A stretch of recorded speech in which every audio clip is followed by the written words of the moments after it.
I am a modeler of Norfolk Southern for the most part. So when ScaleTrains announced the N Scale C39-8, naturally I pre-ordered it.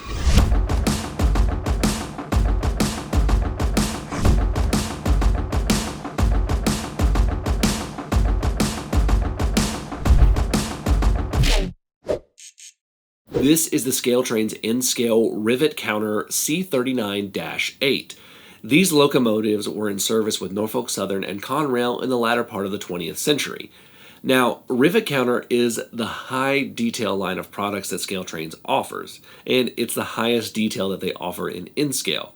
These locomotives use the E24 DCC decoder mount, which replaces the Next 18 decoder mounts that ScaleTrains previously used, but more on that in a bit. Let's take a look at the model itself.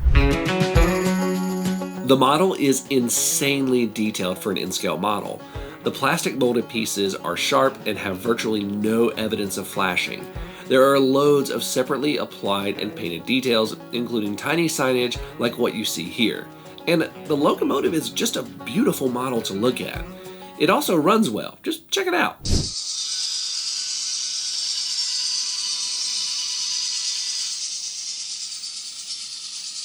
One thing to note about an N-Scale rivet counter locomotive is that the level of detail here makes for some parts of it that are fairly fragile, and you have to treat it with care so that you don't damage it. This isn't a knock, this is just how detailed it is. The model does have a full product manual with a page dedicated to handling, storing, and cleaning the model. Now, this is the DCC ready version, which means that it needs a decoder to function on a DCC layout. This unit requires a decoder with the new E24 decoder mount. This is a new mount from ESU. Now, I do want to specify that this is not a proprietary mount, it's just a new type of mount being used on a decoder. This means that right now only ESU has those decoders because they're the only ones using this connector. And right now there's actually only one decoder available for it, and that is the ESU Loksound 5 Nano, part number 58925. And that decoder is $100 because it is a sound decoder. Now, ESU is hopefully releasing the LokPilot 5 Nano soon, which is the non-sound version. Its part number is 59925. Who knows, by the time you're watching this video, it could already be out. The Loksound 5 Nano is a sound decoder that has no sounds on it coming straight from the factory. This is good and bad. ESU allows you to load different sound profiles on it, but this requires the ESU LokProgrammer, which is $150. Fun fact, the cheapest place you can get that is actually ScaleTrains. And it works only on Windows computers, by the way. Your other option is to buy it from a place that will preload the sound file you want onto the decoder. Now, I know places like Tony's Train Exchange will do it, and there are a couple others. Okay, so let's do the install. To access the decoder plug, you need to remove the shell. The shell is attached to the chassis via two screws that also mount the couplers. Remove these two screws as well as the couplers, and you can pull the shell off. Now, the first time I removed the shell, it was a bit stubborn and really stuck on there. I did find that pulling it gently with my thumb and index finger on the sides of the cab below the windows made it a lot easier. One thing that you should do is leave the foam inserts that are protecting the handrails in. This will protect your handrails from being damaged because that is arguably the most fragile part of your model. The E24 decoder goes in the exact same place as the old Next 18 decoders did on the older ScaleTrains locomotives. I remove the dummy plug and install the decoder. It is a bit harder to get on the tiny connector.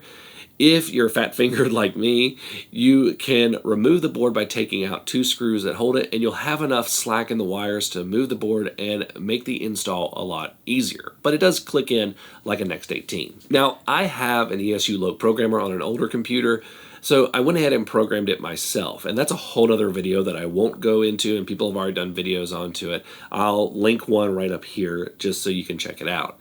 The only issue that I ran into was trying to figure out which aux functions were which lights, and it took a little while to figure out because there was not exact instructions on that. So Originally, I thought the ditch lights would be aux 1 and aux 2. They ended up being aux 5 and aux 6, and I think the rears were 7 and 8, and the number board lights were aux 1. Hopefully this helps if you're programming this and you're trying to figure out what those are. I did also install the speakers in the Locomotive. ScaleTrains have a nice speaker cavity in the fuel tank for an 11 by 15 millimeter sugar cube speaker, and they have wire path as well and marked solder pads on the board for installing the speaker. It makes it pretty simple. The process is identical to when I did it with my ScaleTrains operator locomotives, and I'll link that video at the end. Okay, so after some volume adjustments, the C39-8 is ready to go. Let's hook some cars up to it and take a look.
Now, I did do an endurance test and the Locomotive did totally fine.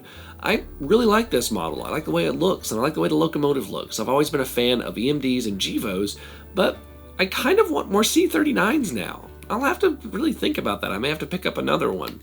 Thank you all so much for watching. Until next time, I'm Jimmy from the DIY and Digital. Stay safe, be kind, and happy railroading.